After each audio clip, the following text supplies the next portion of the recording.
काशी में प्रताप मुकुट नाम का राजा राज्य करता था। उसे वज्र मुकुट नाम का एक बेटा था। एक दिन राजकुमार दीवान के लड़के को साथ लेकर शिकार खेलने जंगल गया। घूमते घूमते उन्हें तालाब मिला। उसके पानी में कमल खिले थे और हंस किलोल कर रहे थे। किनारों पर घने पेड़ थे जिन पर पक्षी चहचहा रहे थे। दोनों मित्र वहां रुक गए और तालाब के पानी में हाथ मुंह धोकर ऊपर महादेव के मंदिर पर गए। घोड़ों को उन्होंने मंदिर के बाहर बांध दिया। वो मंदिर में दर्शन करके बाहर आए तो देखते क्या है कि तालाब के किनारे राजकुमारी अपनी सहेलियों के साथ स्नान करने आई है। दीवान का लड़का तो एक पेड़ के नीचे बैठा रहा, पर राजकुमार से न रहा गया। वह आगे बढ़ गया। राजकुमारी ने उसकी ओर देखा तो वह उस पर मोहित हो गया। राजकुमारी भी उसकी तरफ देखती रही। फिर उसने किया क्या कि जूड़े में से कमल का फूल निकाला, कान से लगाया, दांत से कुतरा, पैर के नीचे दबाया और फिर छाती से लगा। अपनी सखियों के साथ चली गई। उसके जाने पर राजकुमार निराश हो अपने मित्र के पास आया और सब हाल सुनाकर बोला, मैं इस राजकुमारी के बिना नहीं रह सकता, पर मुझे न तो उसका नाम मालूम है न ठिकाना। वह कैसे मिलेगी? दीवान के लड़के ने कहा, राजकुमार आप इतना घबराए नहीं, वह सब कुछ बता गई है।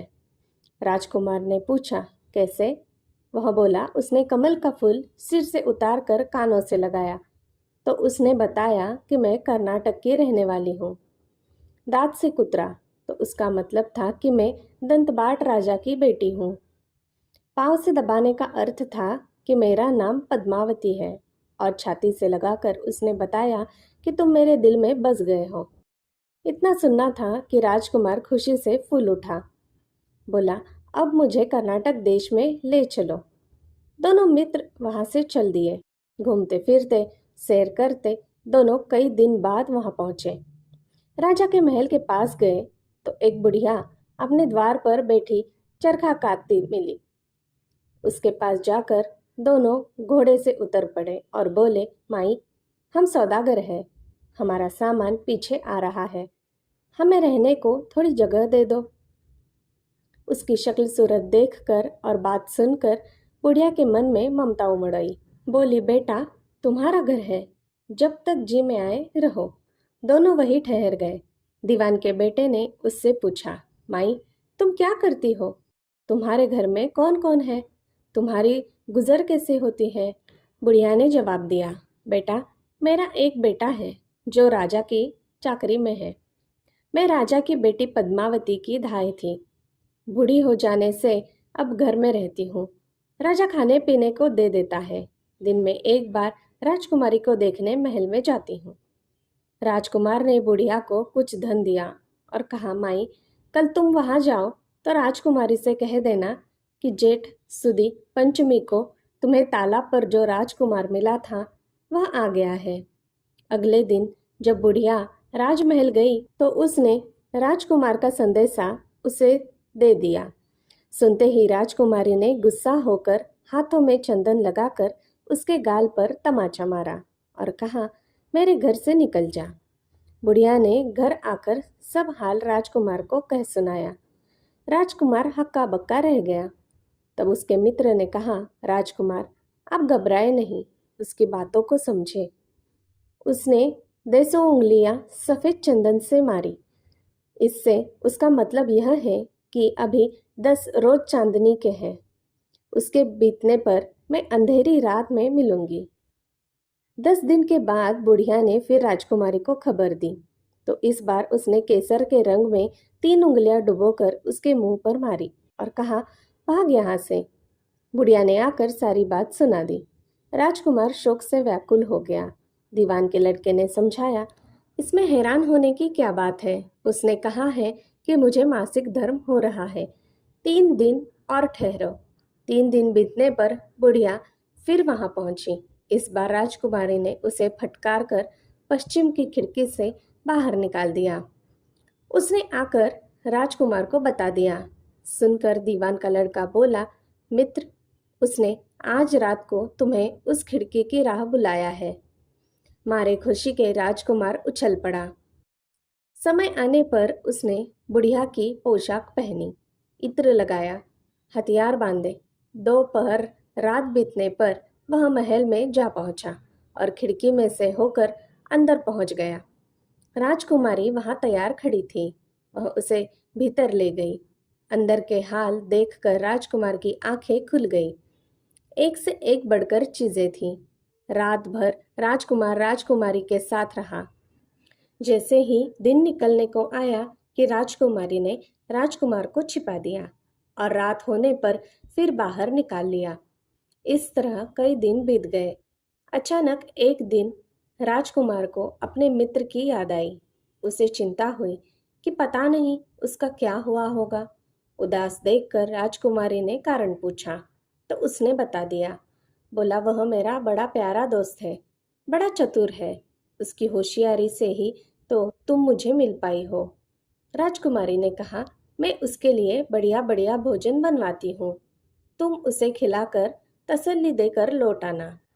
खाना साथ में लेकर राजकुमार अपने मित्र के पास पहुंचा। वे महीने भर से मिले नहीं थे। राजकुमार ने मिलने पर सारा हाल सुनाकर कहा कि राजकुमारी को मैंने तुम्हारी चतुराई की सारी बातें बता दी है, तभी तो उसने यह भोजन बनाकर भेजा है। दीवान का लड़का सोच में पड़ गया। उसने कहा, यह तुमने अच्छा नहीं किया। राजकुमारी समझ गई कि जब तक मैं हूँ वह तुम्हें अपने बस में नहीं रख सकती, इसलिए उसने इस खाने में जहर मिलाकर भेजा है। यह कहकर दीवान के लड़के ने थाली में से एक लड्डू उठाकर कुत्ते के आगे डाल दिया। खाते ही कुत्ता मर गया। राजकुमार को बड़ा बुरा लगा। उसने कहा, ऐसी स्त्री से भगवान बचाए, मैं अब उसके पास नहीं जाऊंगा। दीवान का बेटा बोला, नहीं, अब ऐसा उपाय करना चाहिए जिससे हम उसे घर ले चले। आज रात को तुम वहां जाओ। जब राजकुमारी सो जाए तो उसकी बाई जांघ पर त्रिशूल का निशान बनाकर उसके गहने लेकर चले आना। राजकुमार ने ऐसा ही किया। उसके आने पर दीवान का बेटा उसे साथ ले योगी का भेष बना मरघट में जा बैठा और राजकुमार से कहा कि तुम ये गहने लेकर बाजार में बेच आओ। कोई पकड़े तो कह देना कि मेरे गुरु के पास चलो और उसे यहाँ ले आना। राजकुमार गहने लेकर शहर आया और महल के पास एक सुनार को उन्हें दिखाया। देखते ही सुनार ने उन्हें पहचान लिया और कोतवाल के पास ले गया। कोतवाल ने पूछा तो उसने कह दिया कि ये मेरे गुरु ने मुझे दिए हैं। गुरु को भी पकड़वा लिया गया। सब राजा के सामने पहुंचे। राजा ने पूछा, योगी महाराज, ये गहने आपको कहाँ से मिले? योगी बने दीवान के बेटे ने कहा, महाराज, मैं मसान में काली चौदस को डाकिनी मंत्र सिद्ध कर रहा था कि डाकिनी आई। मैंने उसके गहने उतार लिए और उसकी बाई जांघ पे त्रिशूल का निशान बना दिया। इतना सुनकर राजा महल में गया और उसने रानी से कहा कि पद्मावती की बाई जांघ पर देखो कि त्रिशूल का निशान तो नहीं है। रानी ने देखा तो था। राजा को बड़ा दुख हुआ। बाहर आकर वह योगी को एक ओर ले जाकर बोला, महाराज, धर्मशास्त्र में खोटी स्त्रियों के लिए क्या दंड है?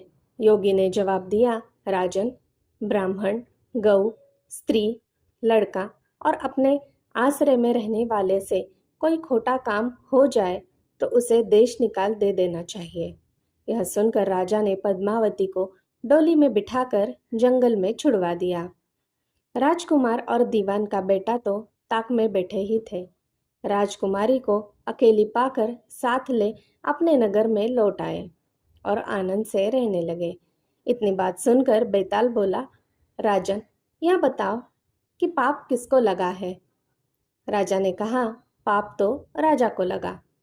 दीवान के बेटे ने अपने स्वामी का काम किया। कोतवाल ने राजा को कहना माना और राजकुमार ने अपना मनोरथ सिद्ध किया। राजा ने पाप किया तो बिना विचारे उसे देश निकाल दे दिया। राजा का इतना कहना था कि बेताल फिर उसी पेड़ पर जा लटका। राजा वापस गया और बेताल को लेकर चल दिया। जय भोलेनाथ। धन्यवाद। दोस्तों, मेरी सुनाई कहानियाँ अगर आपको अच्छी लगती हो तो मैं आपसे अनुरोध करती हूँ कि कृपया मेरे इस चैनल को एक लाइक, शेयर और सब्सक्राइब ज़रूर कीजिएगा। धन्यवाद।